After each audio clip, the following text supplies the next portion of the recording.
With Spongebob the Cosmic Shake being one of the biggest things to come out next year, what are some things that I would personally love to see in this game?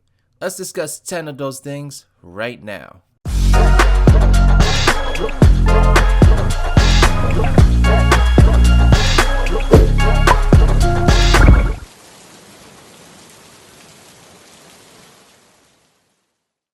Hello there beautiful human, I'm RidersDX, and today we're finally going to be talking about Spongebob the Cosmic Shake. Now, I apologize for this being like 2 months or so since I talked about this game. Like, I was planning to make like regular discussion videos about it, but I was also sort of just busy and just talking about so many other things, and I was also kind of waiting for some more news to come out, but nothing's really come out, so I'm assuming that we're not going to really hear anything until next year. I'm thinking this is going to be similar to Rehydrated, where they just throw everything out at once, so I'm kind of hoping that this time around they'll spread it out a little bit and make it a little bit more like doable in terms of the wait. But if it's going to be a whole nother Rehydrated thing, then it might be a little while until we hear anything else about Cosmic Shake. So I thought in the meantime, let's talk about some things that we would love to see in this game, because while the trailer gave off so much info and the website shows a lot of things that are really exciting about this game, there's also some other things that they didn't mention that I hope we can see in this game. So I have 10 things, stick around with me because this list is pretty epic, I gotta say. But also not out of this world unrealistic. And number 1, so the only character that we know so far is playable is SpongeBob, but I'm really hoping that we get some more playable characters in this game. One of the best things about Battle for Bikini Bottom and the movie game was being able to play as like Patrick and Sandy. It was just great to have that like breath of fresh air after playing SpongeBob for so long, and having a character that feels similar but has like a slightly different moveset that makes the gameplay a little bit more unique. So I really hope we do get some more characters. SpongeBob may very well be the clear majority of this game, but even if we just have like separate character levels in each world to vary things up, I think that would be great. Because it looks like characters are somewhat tied to 1 or 2 worlds, judging by how each of them have a costume that corresponds to a world, so maybe they could each have a playable section in that level, similar to how Spyro 2 and 3 handle multiple characters, where you'd play as Spyro do most of the game, and then every now and then you'd reach a section where you switch to a brand new character and you play a quick little section with them. So if it's something like that, then that's totally fine as well, and this way we could play as Sandy and hopefully Patrick again, but also have some new faces. So given how much Mrs. Puff was featured in the trailer, I wonder what a playable Mrs. Puff would be like. I cannot even imagine what her moveset would be, so let me know what you think in the comments below, because I'm not that creative right now, so I can't really imagine what a playable Mrs. Puff would actually entail. And number 2, I want to talk a little bit about the music, and so it's been confirmed that there's going to be music from the show that's going to be in this game. In fact, at least 100 songs if I remember correctly. So while the idea of music from the show sounds really cool, I also hope that the game features some original compositions. And there's a few reasons I want to see that. 1, streaming the game is going to be an absolute pain if the soundtrack consists of nothing but songs from the show. Like, I don't plan on streaming the game that much. I'm not much of a streamer, but it really is going to be detrimental to the game's longevity on streaming services if you can't really stream the game because of all the copyrighted music. 2, I wouldn't say the music on the show completely fits the vibe of a video game. As we saw with titles like Planes and Robotic Revenge, which took music directly from the show, some of the music did kind of work, but other times the music just felt very generic and felt a little bit lazy, because it's like, oh, you just took something from the show instead of having something unique and original be put in the game. And so that especially feels very, very true if the music doesn't really suit the level at all. And the 3rd reason, I'm aware that THQ Nordic has connected with the original composer of Battle for Bikini Bottom. That's why we were able to get the original lossless music versions of the Battle for Bikini Bottom soundtrack released on Steam. So I will just love to see what else he could come up with this new adventure, because that soundtrack is so iconic, it's so amazing. It'd be really interesting to have him get another go at creating a soundtrack for a SpongeBob game and see what he come up with. In fact, I should also just mention that it'd be great if they also included music from previous SpongeBob games, since they're including older music from the show. So, you know, some songs from the movie game, for instance, would be really cool. Creature from the Krusty Krab, Atlanta Squarepants had some good songs. You know, there's a lot of good music within the SpongeBob video game library, so I'd love to see some more songs included here. Maybe even having some kind of option in the menu to change music as well would be a great way for players to customize their experience. And number 3, I'd love to see some multiplayer be put in this game, specifically in-game co-op. So something that I think would be interesting would be to incorporate some kind of feature like this within the main game, because if you recall correctly, this is something that we originally thought Rehydrated was going to consist of based off of the descriptions when the game was first announced. So Rehydrated just sounded so promising when they announced it would have multiplayer. But I could have totally gone without the Horde mode. It just got old super fast and was ultimately a waste of resources when they could have just focused on the main game a little bit more. It doesn't even have to be a full-on add a second Spongebob into the mix, as I know that could get complex in terms of crafting level design that's even suitable for co-op, and that could make the level design a little bit more generic, you know, a la Plankton's Robotic Revenge. So that's not something we really want. But if you could add some kind of feature that involves Balloon Patrick, for instance, you know, kind of similar to what the Mario Galaxy games did with the pointer, I think that'd be really cool as well, because, you know, Patrick's gonna be following SpongeBob allegedly throughout this entire adventure. Might as well give him some capabilities, you know, even some multiplayer capabilities, just to make it feel a little bit more involved in the game. I don't think it'll be too much in terms of features, but it'd be a great way for Patrick to just really sink his feet into the game, unless they have a bunch of ideas for him that are already in play that involve just a single player. But I mean, it's an idea.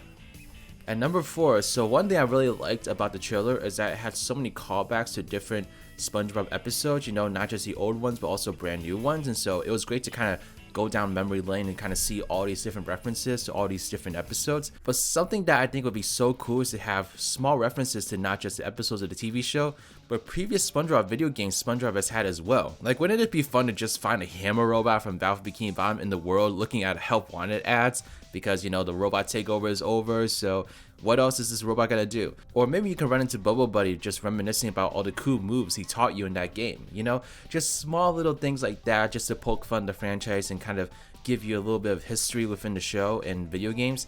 I think that would just be great, especially for SpongeBob video game nerds like me. Like, THQ Nordic is very, very immersed in the SpongeBob community. They know that these people exist. I mean, they know that I exist, so it'd just be really cool to have little callbacks like that in the video game itself. At number 5, in the trailer, we got this brief section where SpongeBob could be seen riding Mystery the Seahorse, and I'm just sitting here hoping that this is another mechanic in the game. The last time I think a SpongeBob platformer successfully put in vehicle sections was the Paddy Wagon in the movie game, but hopefully they could do something similar without all the token requirements. So having fun little vehicle sections like riding Mystery would be another way to vary the game up and incorporate some new fun mechanics. And they could even do other ideas as well, like driving a boat, riding a jellyfish through the sky, or riding a boulder from like the pizza delivery episode, you know? More different ways to make callbacks to previous episodes and just add more variety into the game and just, you know, make it a much more fun experience. So hopefully the mystery thing at least is actual game mechanic and it's not just something for show, because that would be really cool. I'm hoping we get something like that in the game. Number 6, something I loved about Battle for Bikini Bottom and Trooper Square was the fact that we had a hub world to walk around through and just take a breather in between levels. So one of my favorite things to do in a SpongeBob game is just really explore the town and assimilate myself into the show's world, and I feel like whenever you're able to just walk around, talk to locals, and discover secrets, that's a great way to immerse yourself into such a wacky and fun world. I think that's why Battle for Bikini Bottom works so well, because you could even do that within the levels itself, because each of the levels were cluttered with different SpongeBob characters that you could talk to.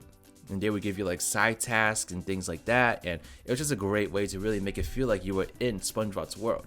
Now with Cosmic Shake, a hub world would be a little bit more interesting since you're traveling to altered versions of Bikini Bottom locales, so maybe a sense of dimension that's like a cross between all the different worlds is what a hub world would look like. That just sounds really cool, and I'd love to see what that sort of hub world would look like. There's also the possibility of having multiple side quests to complete in this hub world, so it just adds more content and secrets for you to explore if it's there. At number 7, one of the things I really liked about the movie game was how you were able to spend in-game currency to upgrade the moves of SpongeBob and Patrick. It promoted a sense of progression and also incentivized you to look around for manliness points, which of course encourage exploration. Not a bad thing for a 3D collectathon. So honestly, if they wanted to bring that into this game, it would definitely add that sense of progression to the game. They just need to be careful to not make SpongeBob's base moves too terrible, because if it gets to the point where you have to upgrade to get a higher quality game experience, that's when it goes a little too far. So it's nice to have the system, but just kind of be careful in balancing it out. At number 8, speaking of currency, having an in-game shop would be a great idea as well.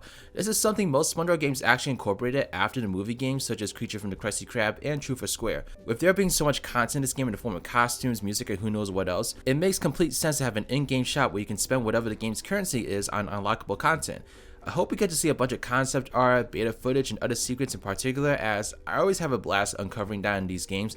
Like going to the movie theater, for instance, in both Battle for Bikini Bottom and Rehydrated was such a great experience, and seeing the treasure chest unlock concept art and such in the movie game was great as well, and True for Square had some really good things as well, so hopefully they have more of that stuff here. And number 9, this is probably the weirdest request I have here, but remember that mode in Creature from the Krusty Krab where you could play in a band with SpongeBob, Patrick, and Plankton? Well, after seeing that part in the trailer where SpongeBob and friends are jamming out to Sweet Victory, I totally want that mode to make a return here. It could be really cool too, because you could play along to all the classic SpongeBob songs this game is set to include, like Sweet Victory. I've always wanted to jam on the electric guitar to the Rock Stadium anthem that is the Campfire song. This could be especially fun in Nintendo Switch and motion controls. I just think it'd be a fun little bonus to throw in there, especially since the trailer highlighted Sweet Victory so much. So if you're able to actually play that song in the game, like, that'd just be a lot of fun. And number 10, this is the final thing I want to see here, and this one is probably a bit of a stretch because this is something that I don't know if Purple Lamp feels comfortable in making yet, but something I definitely want to see in a SpongeBob game in the future.